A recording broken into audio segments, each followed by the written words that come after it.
E aí, galerinha do sexto ano, né, que deseja aprender mais ainda sobre geografia, meu nome é professor Silvio, sou formado em geografia e nós vamos partir agora para um novo conteúdo, que é a biosfera, né, a esfera da vida. Qual o conceito de biosfera? É o conjunto de todos os seres vivos, né, o somatório dos ecossistemas aquáticos com os ecossistemas terrestres, além, é claro, dos fatores do ambiente com os quais eles interagem. A existência de vida no planeta depende de vários fatores, entre eles a energia solar, a atmosfera e a água líquida. Ecossistema é o sistema biológico em que há uma cadeia alimentar e a interação entre os seres vivos, né? A relação presa-predador, e o meio ambiente. Os ecossistemas são muito variados e dependem da área onde eles se localizam. Tá? Bioma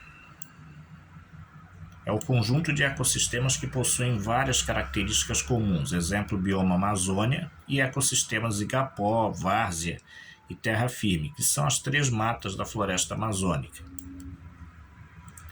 Esse mapa aqui ele ilustra também os biomas, né, a distribuição dos biomas mundiais. Tá? E aí nós temos aqui, no caso, as florestas tropicais, as savanas, desertos, né?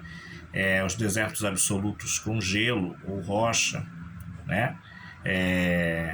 Chaparral, né? Campos de regiões temperadas, florestas temperadas, nós temos as taigas, que também são conhecidas como florestas de coníferas, e a tundra ártica e a tundra alpina.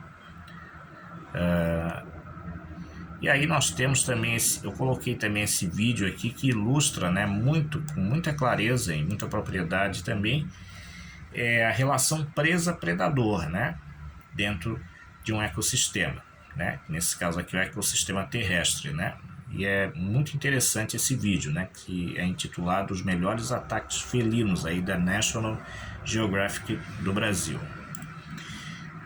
Nós temos também aqui, nesse mapa aqui, ele representa a localização dos biomas brasileiros. Tá? Então nós temos o bioma Amazônia, aí, que abrange os estados da região norte do Brasil.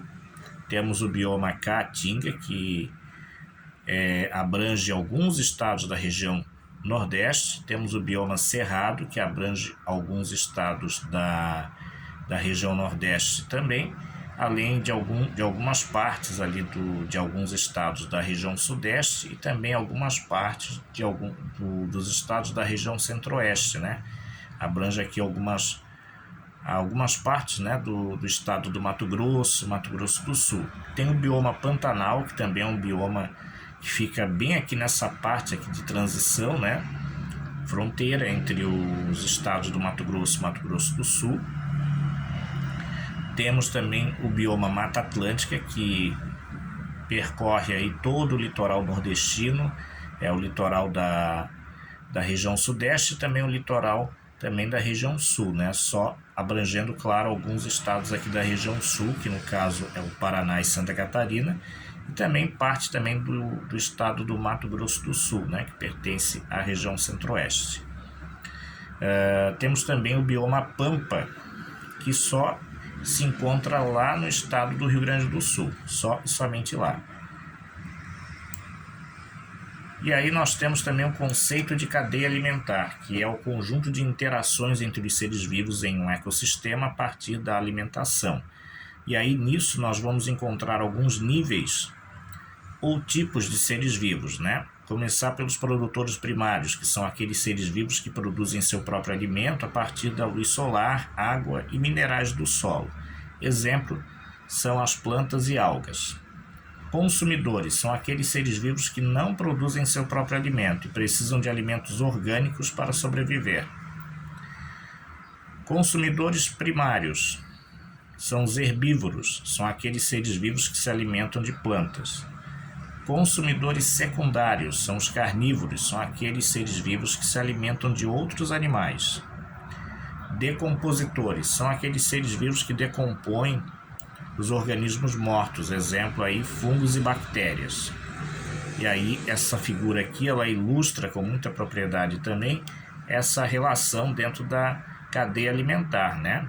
Que se inicia com um produtor e termina com um decompositor, né? Que nem sempre ele é representado, né? O decompositor. Diferenças entre biomassa e biodiversidade. Biomassa é a quantidade de seres vivos, principalmente vegetais, existentes em um bioma ou ecossistema. Biodiversidade é a variedade de seres vivos, tanto de plantas, né, representado aí pela flora, quanto de animais, né, que é a fauna, e micro-organismos. E aí a gente parte para a segunda parte da aula, que são os grandes biomas da superfície da Terra. A começar pela tundra, né, que é a vegetação rasteira encontrada nas regiões polares. Estão presentes nas regiões de clima frio polar, né? Ela aparece no curto verão das duas regiões polares, em especial na região ártica, né, ao redor do Polo Norte. Quais são os animais que habitam a tundra? O urso polar, né, exclusivamente no Polo Norte, os pinguins exclusivamente no Polo Sul e o cervo, né, que habita em países da Europa, da Ásia e da América do Norte. Bioma das florestas temperadas. São florestas típicas das áreas de clima temperado, né, em ambos os hemisférios, tanto no hemisfério norte quanto no sul. Exemplo, a Austrália, que fica lá na Oceania, né? São florestas decíduas, ou seja, perdem as folhas durante o outono e o inverno. Possui as 4 estações do ano bem definidas, ou seja, o verão apresentará aí temperaturas mais elevadas, enquanto que o inverno possuirá temperaturas mais baixas, inclusive com a possibilidade de ocorrer precipitação na forma de neve em algumas áreas geográficas, tá? As árvores comuns são o carvalho, a faia e a nogueira. E os animais, né, que habitam este bioma são os esquilos, os lobos e as raposas. O bioma de taiga, né, ou florestas de coníferas, que é a mesma coisa. É uma floresta que aparece em algumas regiões do hemisfério norte, né, no Canadá e na porção norte da Europa e da Ásia. É típica de clima frio. É uma floresta de coníferas, ou seja, apresenta árvores em forma de cone, como por exemplo o pinheiro. As coníferas, elas são ricas em celulose, que é usada para a fabricação de papel. E aí nós temos também o bioma pradarias ou campos ou estepes, né, que são sinônimos, são a mesma coisa. Também conhecidos como campos de regiões temperadas. Apresenta aí vegetação herbácea, né, rasteira.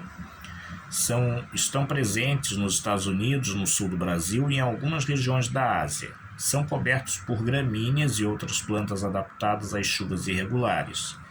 Os solos são férteis, ou seja, são ricos em humus. Quais são os animais que habitam, né, esse bioma? São os antílopes, a toupeira e os coiotes. Na dica geográfica, né, o humus é o produto resultante da matéria orgânica decomposta a partir do processo digestivo das minhocas, formando uma compostagem natural, agregando ao solo os restos de animais e plantas mortas, também seus subprodutos. Savanas ou cerrado. São vegetações herbáceas, rasteiras, né, e arbóreas, que são árvores de maior parte. É típica de climas tropicais semiúmidos. Nas savanas africanas, a fauna é formada por leões, rinocerontes, zebras, girafas, entre outros. Na América do Sul, as espécies animais são muito diferentes. Aí nós temos os tamanduás, as antas, lobos-guarás e capivaras. Outro bioma, as florestas tropicais, constituem a vegetação mais rica e diversificada do mundo. Situam-se aí na zona equatorial. São matas fechadas, né, que se desenvolvem em climas quentes e úmidos. Possui uma fauna riquíssima. E aí a gente chega para o outro bioma, que são os desertos, né? Possui um clima árido ou desértico, né? Possui solos arenosos ou pedregosos, ou seja, pode ser solos formados por areia ou pedras. Apresenta vegetação rara com plantas xerófitas, né? Que são vegetais adaptados à escassez de água, né? E aí o exemplo seria o cactus, como eu coloquei aqui na dica geográfica.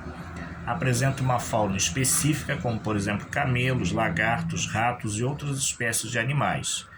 E os desertos, eles cobrem mais de 30 milhões de quilômetros quadrados da superfície terrestre. Então abrange aí uma área territorial, né, a nível mundial bastante considerável. E era essa a nossa aula de hoje, né, sobre biosfera. Agradeço a paciência de todos vocês por terem assistido mais esse vídeo. Desejo a todos boa sorte, né? Dê aquele like, por favor, comente, compartilhe e também se inscreva no nosso canal para receber cada vez mais outros vídeos. Valeu, muito obrigado mesmo, tá? Sucesso e fui!